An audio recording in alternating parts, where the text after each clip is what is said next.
بسم الله الرحمن الرحيم ياسين والقرآن الحكيم إنك لمن المرسلين على صراط مستقيم تنزيل العزيز الرحيم لتنذر قوما ما أنذر آباؤهم فهم غافلون لقد حق القول على أكثرهم فهم لا يؤمنون إنا جعلنا في أعناقهم أغلالا فهي إلى الأذقان فهم مقمحون وجعلنا من بين أيديهم سدا ومن خلفهم سدا فأغشيناهم فهم لا يبصرون وسواء عليهم أنذرتهم أم لم تنذرهم لا يؤمنون إنما تنذر من اتبع الذكر وخشي الرحمن بالغيب فبشره بمغفرة وأجر كريم إنا نحن نحيي الموتى ونكتب ما قدموا وآثارهم وكل شيء أحصيناه في إمام مبين واضرب لهم مثلا أصحاب القرية إذ جاءها المرسلون إذ أرسلنا إليهم اثنين فكذبوهما فعززنا بثالث فقالوا إنا إليكم مرسلون قالوا ما أنتم إلا بشر مثلنا وما أنزل الرحمن من شيء إن أنتم إلا تكذبون قالوا ربنا يعلم إنا إليكم لمرسلون وما علينا إلا البلاغ المبين قالوا إنا تطيرنا بكم لئن لم تنتهوا لنرجمنكم وليمسنكم منا عذاب أليم قالوا طائركم معكم أئن ذكرتم بل أنتم قوم مسرفون وجاء من أقصى المدينة رجل يسعى قال يا قوم اتبعوا المرسلين اتبعوا من لا يسألكم أجرا وهم مهتدون وما لي لا أعبد الذي فطرني وإليه ترجعون أأتخذ من دونه آلهة إن يردني الرحمن بضر لا تغن عني شفاءتهم شيئا ولا ينقذون إني إذا لفي ضلال مبين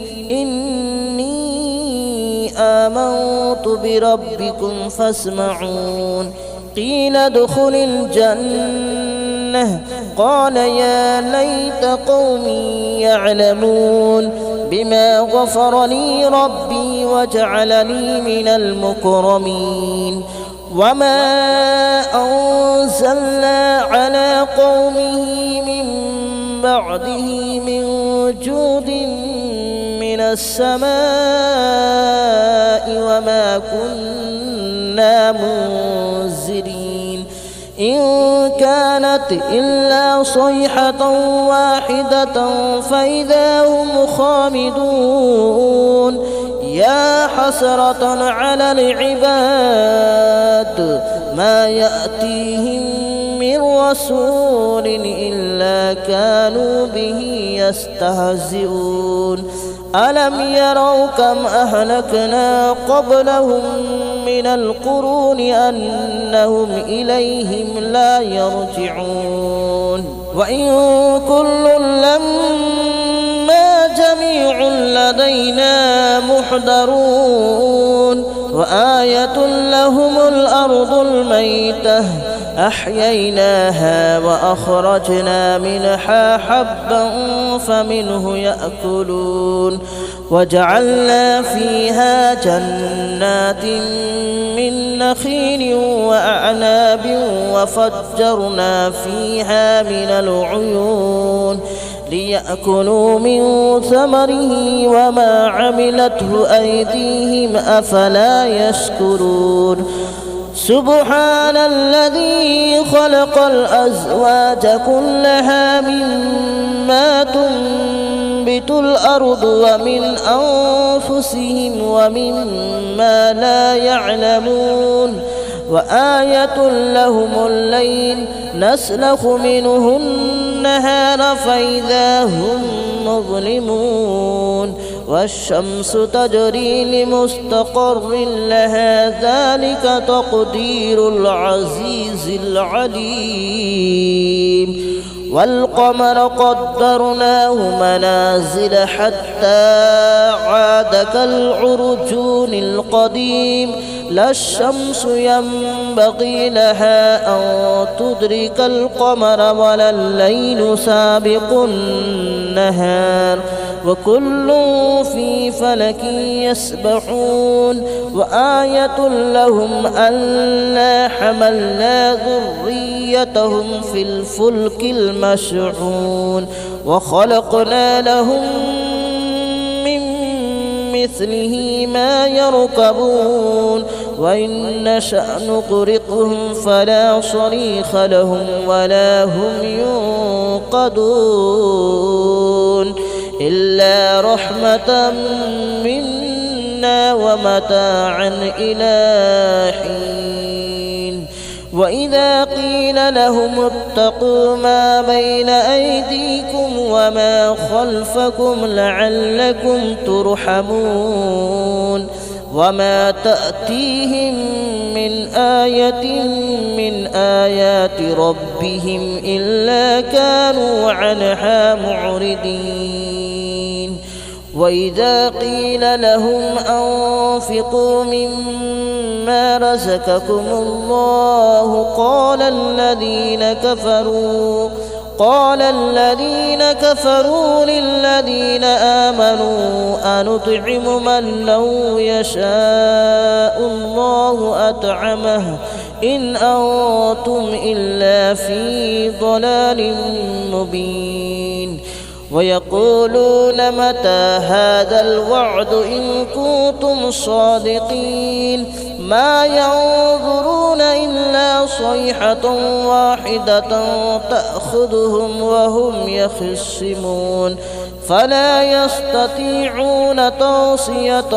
ولا إلى أهلهم يرجعون ونفخ في الصور فإذا هم من الأجداث إلى ربهم ينسلون قالوا يا ويلنا من بعثنا من مرقدنا هذا ما وعد الرحمن وصدق المرسلون إن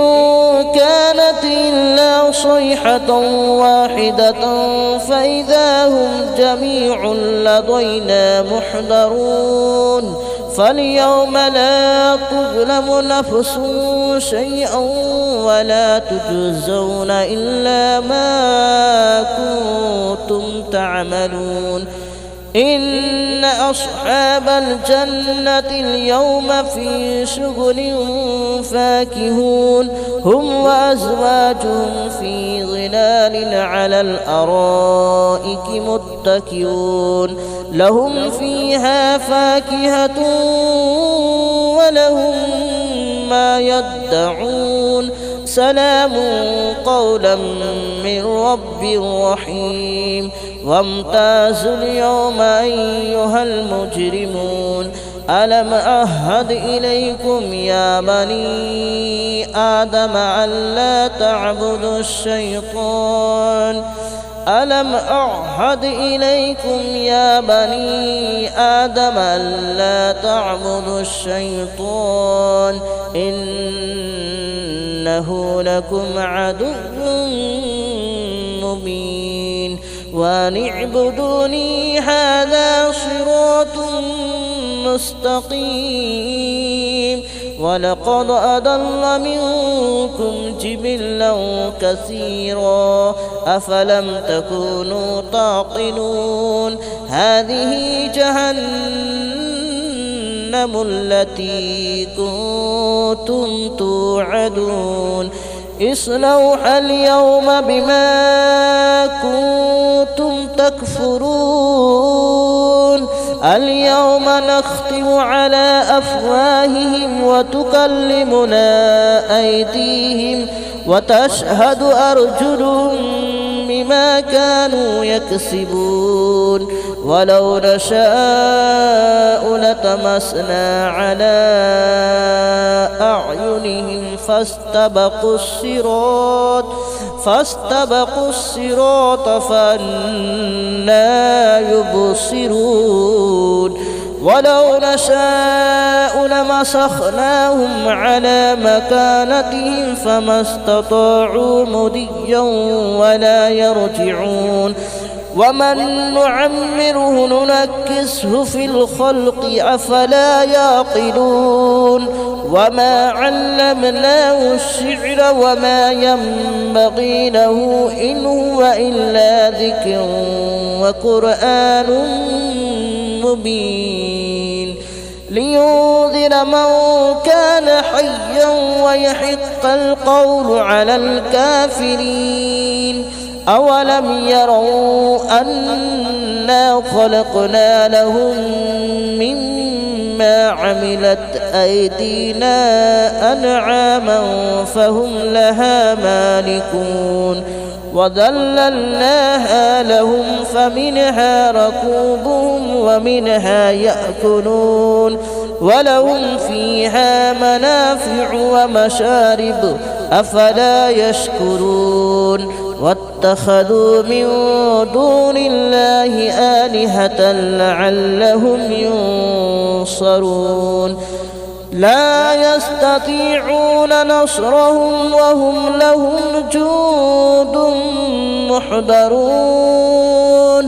فلا يحزنك قولهم إنا نعلم ما يسرون وما يعلنون أولم يرى الإنسان أنا خلقناه من نطفة فإذا هو خصيم مبين وضرب لنا مثلا ونسي خلقه قال من يحيي العظام وهي رميم قل يحييها الذي أنشأها أول مرة وهو بكل خلق عليم الذي جعل لكم من الشجر الأخضر نارا فإذا أنتم منه توقدون أوليس الذي خلق السماوات والأرض بقادر على أن يخلق مثلهم بلى وهو الخلاق العليم إنما أمره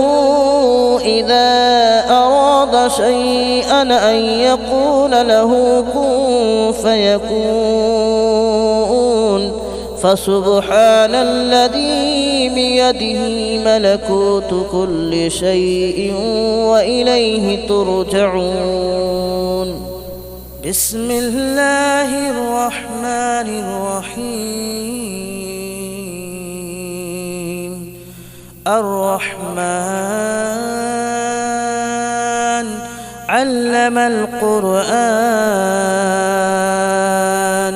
خلق الإنسان علمه البيان. الشمس والقمر بحسبان والنجم والشجر يسجدان. والسماء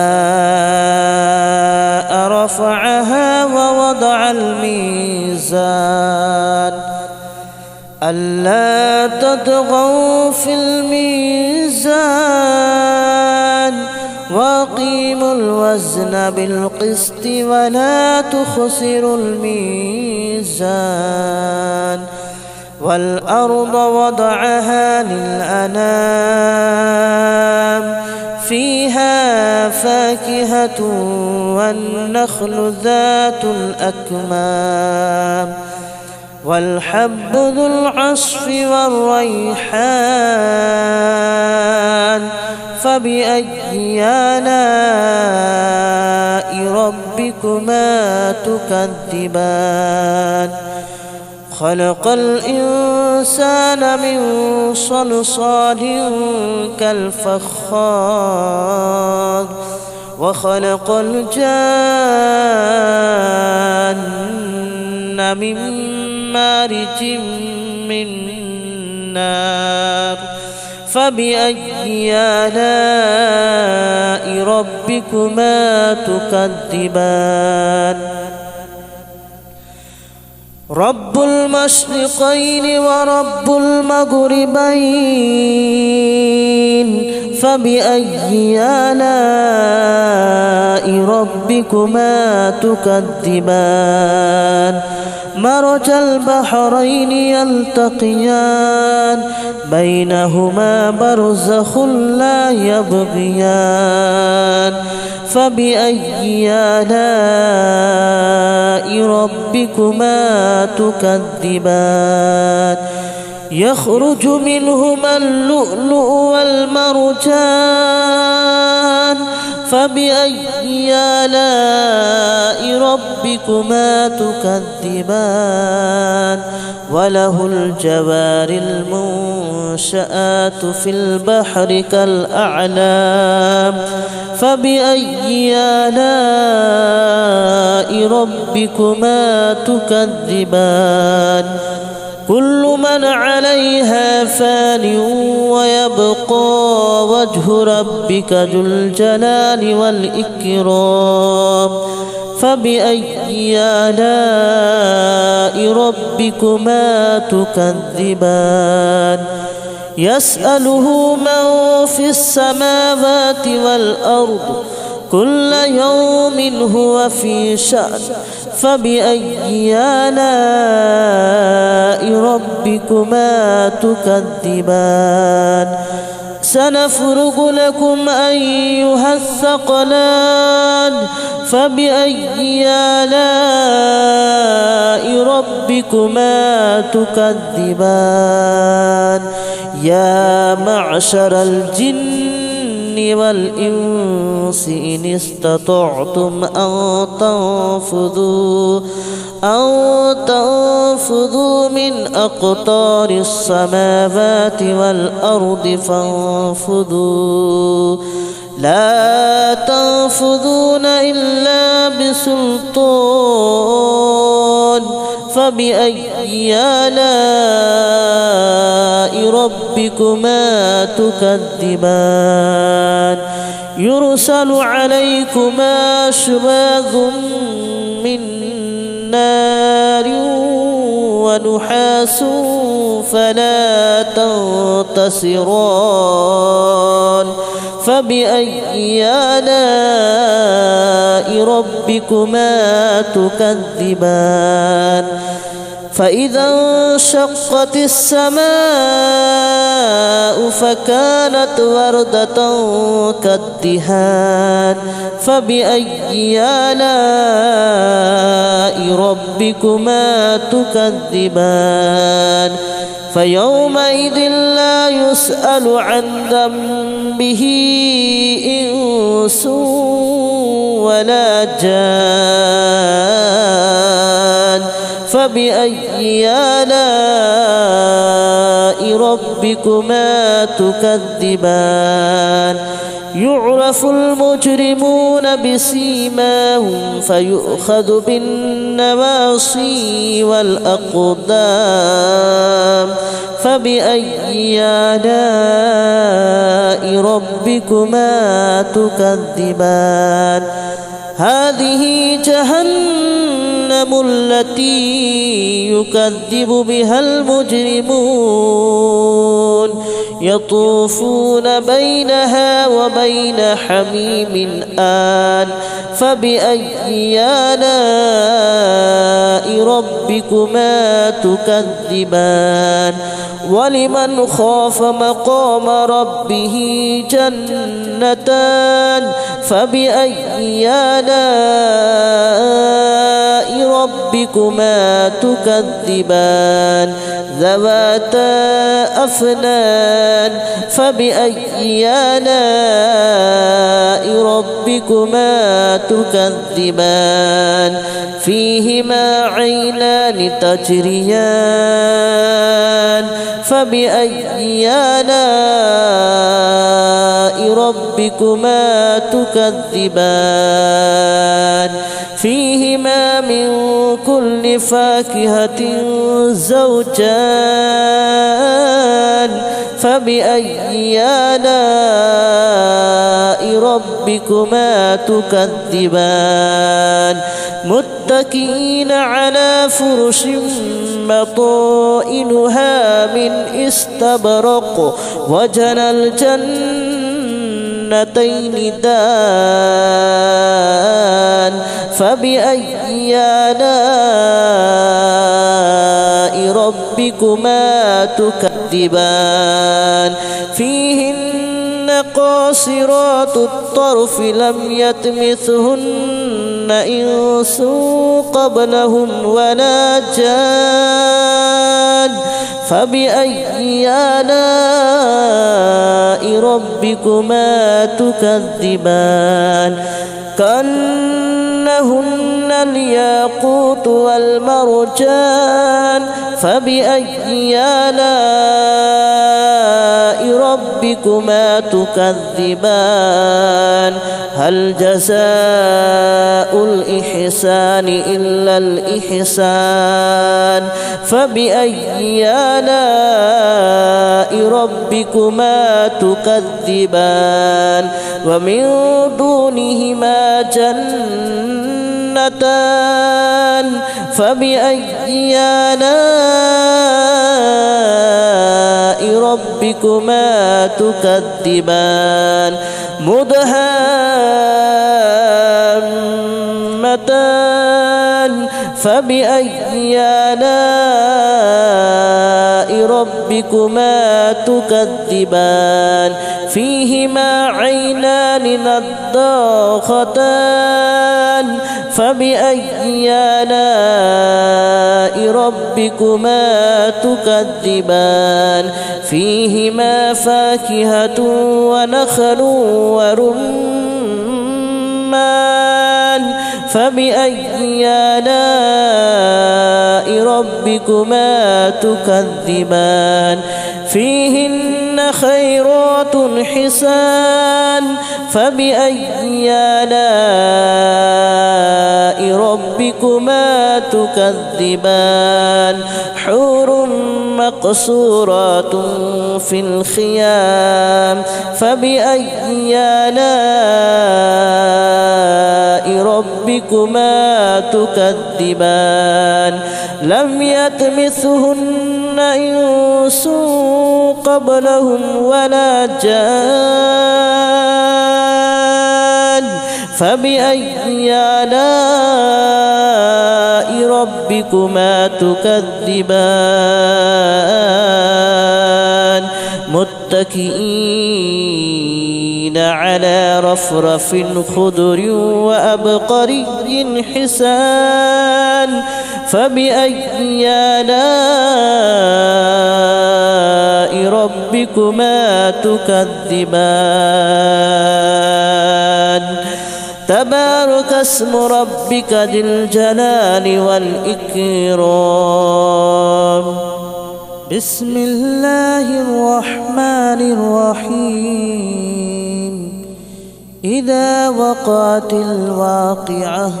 ليس لوقعتها كاذبة خافضة رافعة إذا رجت الأرض رجا وبست الجبال بسا فكانت هباء منبثا وكنتم أزواجا ثلاثة فأصحاب الميمنة ما أصحاب الميمنة وأصحاب المشأمة ما أصحاب المشأمة والسابقون السابقون أولئك المقربون في جنات النعيم ثلة من الأولين وقليل من الآخرين على سرر موضونة متكئين عليها متقابلين يطوف عليهم ولدان مخلدون بأكواب وأباريق وكأس من معين لا يصدعون عنها ولا ينزفون وفاكهة مما يتخيرون ولحم طير مما يشتهون وحور عين كأمثال اللؤلؤ المكنون جزاء بما كانوا يعملون لا يسمعون فيها لغوا ولا تأثيما إلا قليلا سلاما سلاما وأصحاب اليمين ما أصحاب اليمين في سدر مخضود وطلح منضود وظل ممدود وماء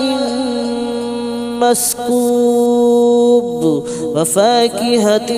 كثيرة لا مقطوعة ولا ممنوعة وفرش مرفوعة إنا أنشأناهن إن شاء فجعلناهن أبكارا عربا أترابا لأصحاب اليمين ثلة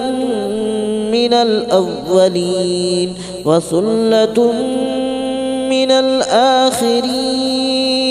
وأصحاب الشمال ما أصحاب الشمال في سموم وحميم وظل من يحموم لا بارد ولا كريم إنهم كانوا قبل ذلك مترفين وكانوا يصرون على الحنث العظيم وكانوا يقولون أئذا متنا وكنا كنا ترابا وعظاما أئنا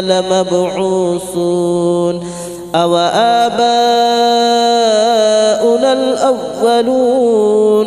قل إن الأولين والآخرين لمجموعون إلى ميقات يوم معلوم ثم إنكم أيها الضالون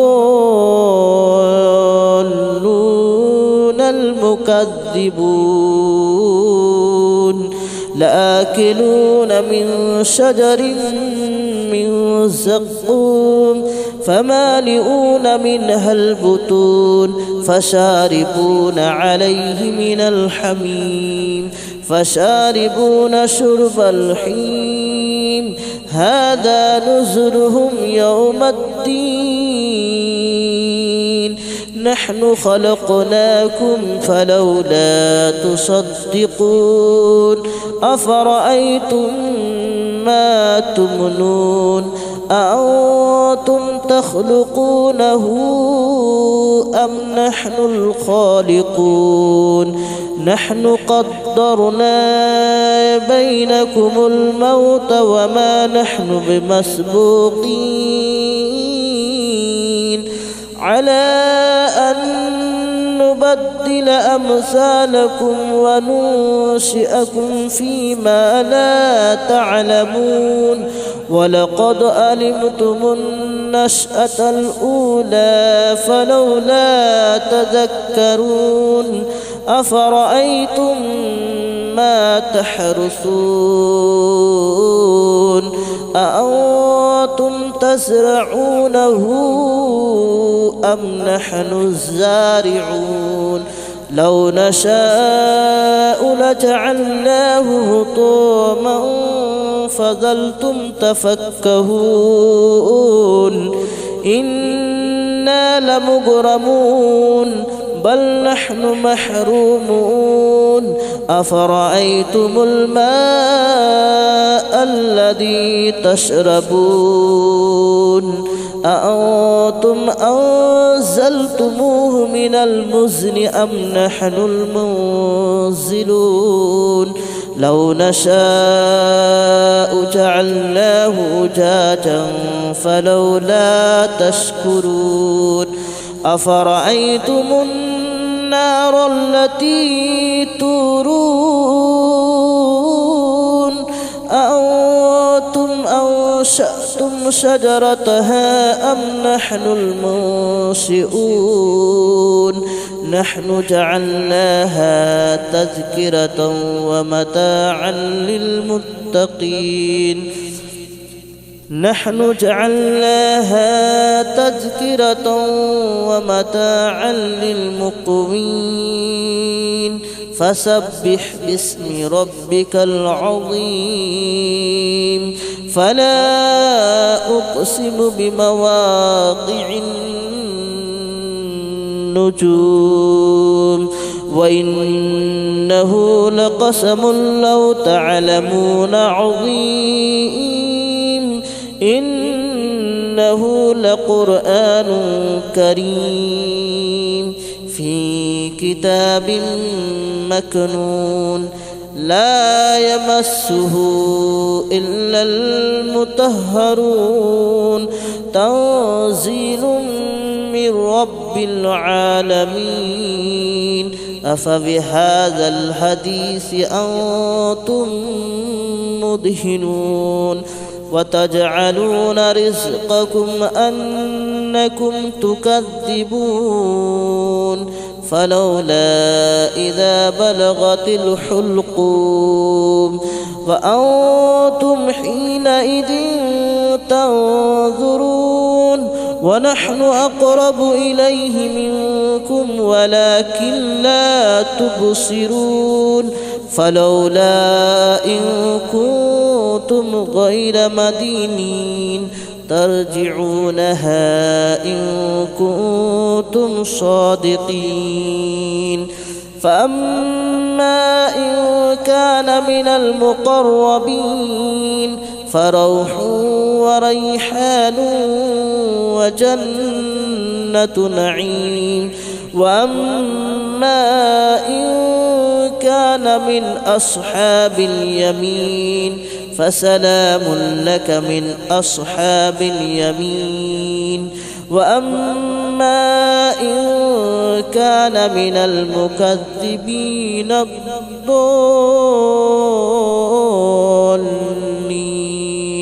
فنزل من حميم وتصلية جحيم إن هذا لهو حق اليقين فسبح باسم ربك العظيم بسم الله الرحمن الرحيم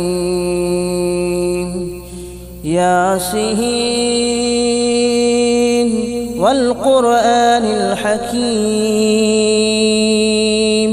إنك لمن المرسلين على صراط مستقيم تنزيل العزيز الرحيم لتنذر قوما ما أنذر آباؤهم فهم غافلون لقد حق القول على أكثرهم فهم لا يؤمنون إنا جعلنا في أعناقهم أغلالا فهي إلى الأذقان فهم مقمحون وجعلنا من بين أيديهم سدا ومن خلفهم سدا فأغشيناهم فهم لا يبصرون وسواء عليهم أنذرتهم أم لم تنذرهم لا يؤمنون إنما تنذر من اتبع الذكر وخشي الرحمن بالغيب فبشره بمغفرة وأجر كريم إنا نحن نحيي الموتى ونكتب ما قدموا وآثارهم وكل شيء أحصيناه في إمام مبين واضرب لهم مثلا أصحاب القرية إذ جاءها المرسلون إذ أرسلنا إليهم اثنين فكذبوهما فعززنا بثالث فقالوا إنا إليكم مرسلون قالوا ما أنتم إلا بشر مثلنا وما أنزل الرحمن من شيء إن أنتم إلا تكذبون قالوا ربنا يعلم إنا إليكم لمرسلون وما علينا إلا البلاغ المبين قالوا إنا تطيرنا بكم لئن لم تنتهوا لنرجمنكم وليمسنكم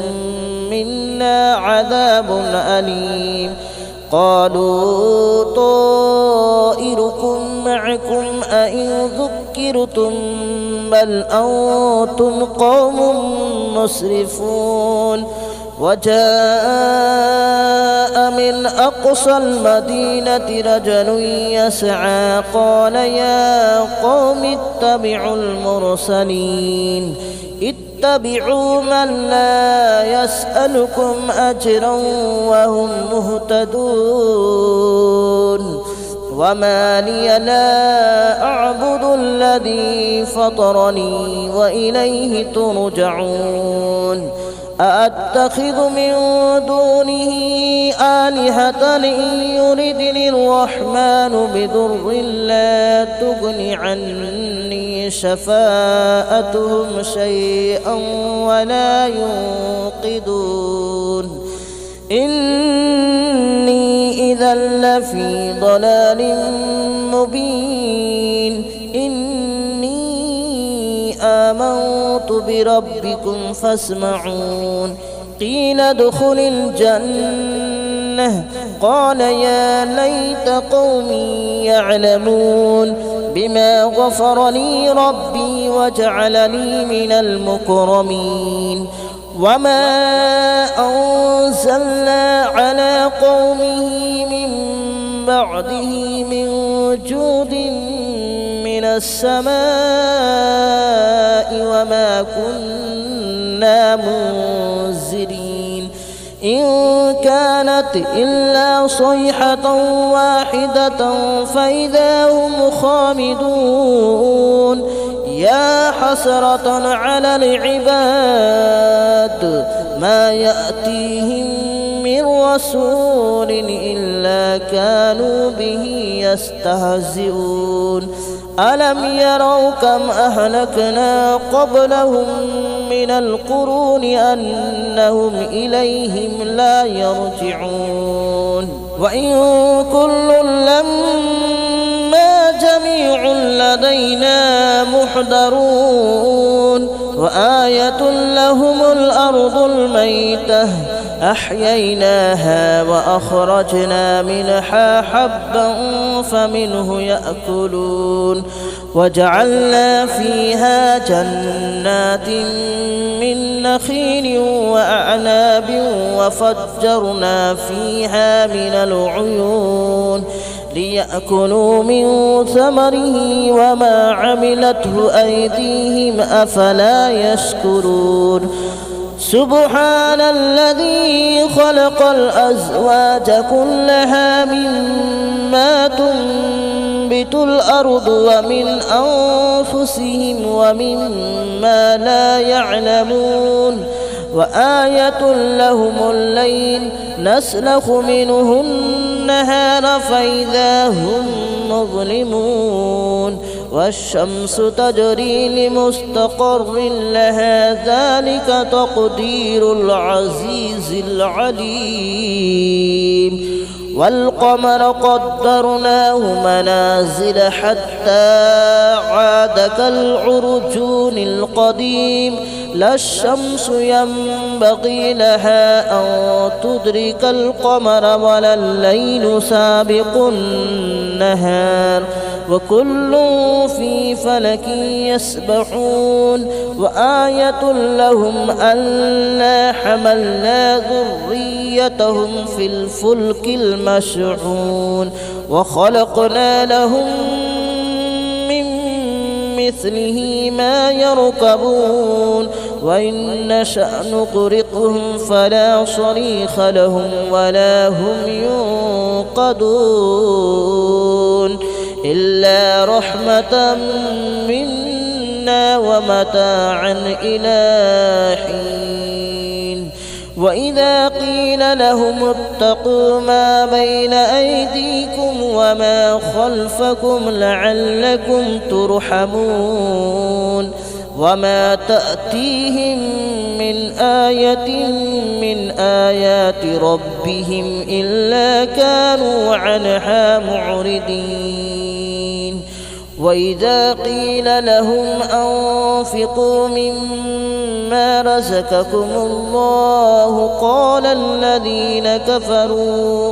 قال الذين كفروا للذين آمنوا أنطعم من لو يشاء الله أطعمه إن أنتم إلا في ضلال مبين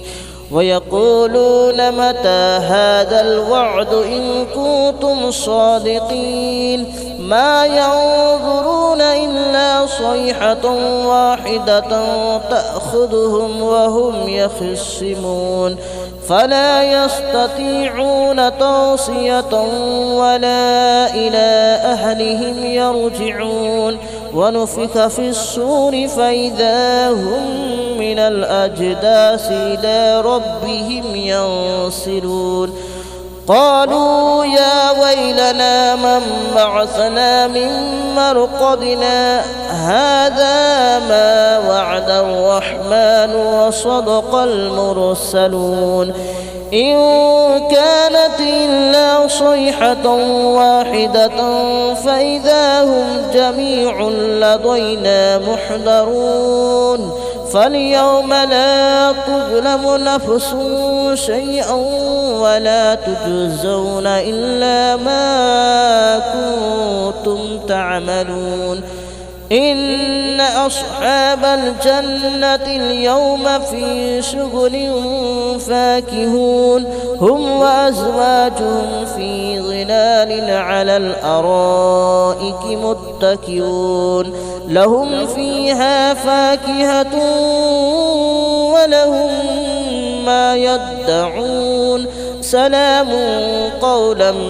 من رب رحيم وامتازوا اليوم أيها المجرمون ألم أعهد إليكم يا بني آدم ألا تعبدوا الشيطان ألم أعهد إليكم يا بني آدم ألا تعبدوا الشيطان إنه لكم عدو مبين وأن اعبدوني هذا صراط مستقيم ولقد أضل منكم جبلا كثيرا أفلم تكونوا تعقلون هذه جهنم التي كنتم توعدون اصلوها اليوم بما كنتم تكفرون اليوم نختم على أفواههم وتكلمنا أيديهم وتشهد أرجلهم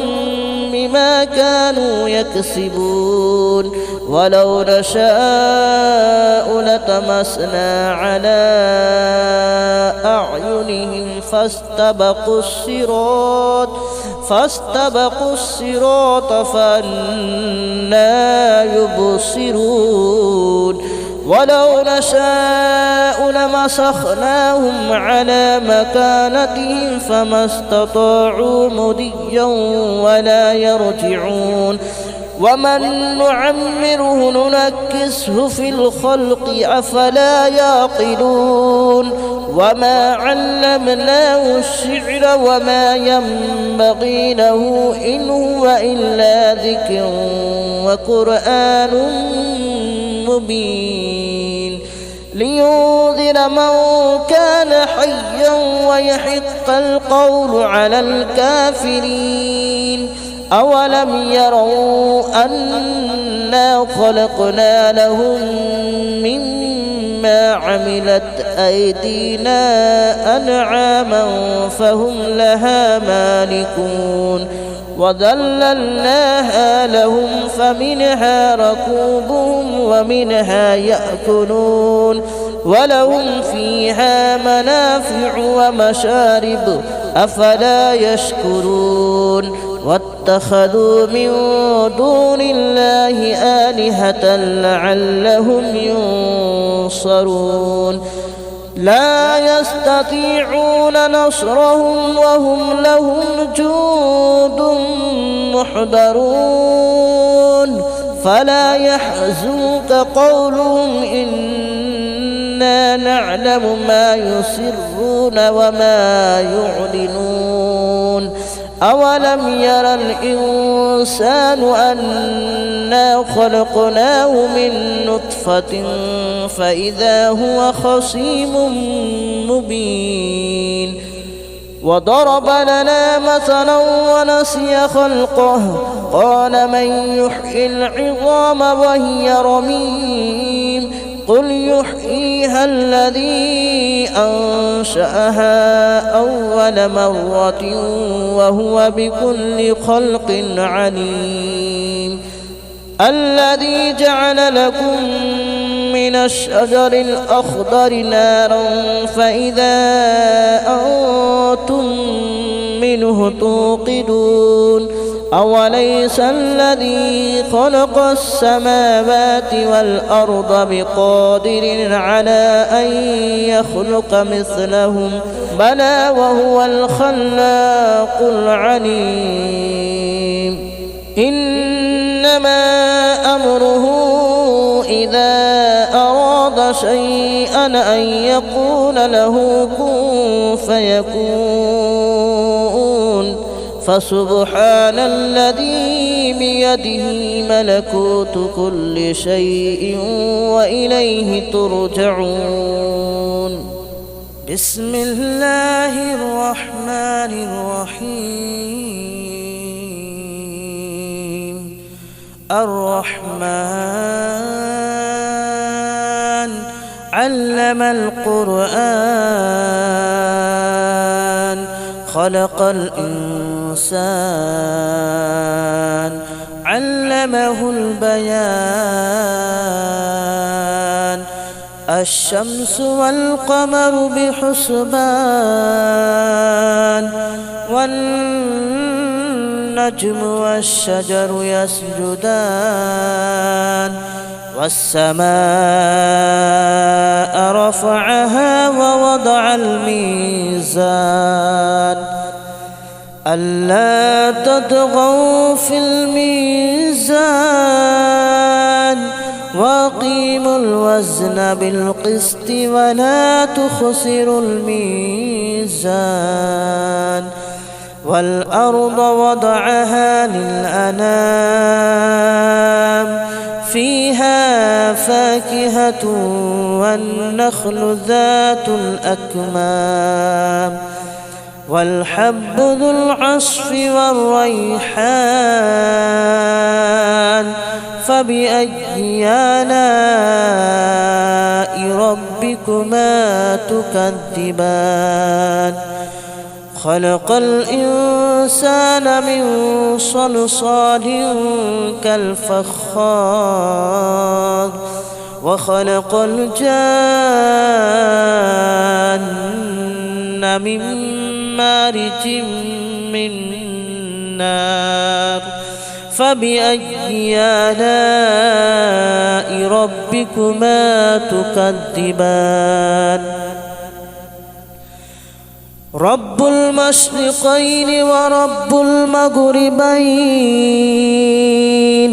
فبأي آلاء ربكما تكذبان مرج البحرين يلتقيان بينهما برزخ لا يبغيان فبأي آلاء ربكما تكذبان يخرج منهما اللؤلؤ والمرجان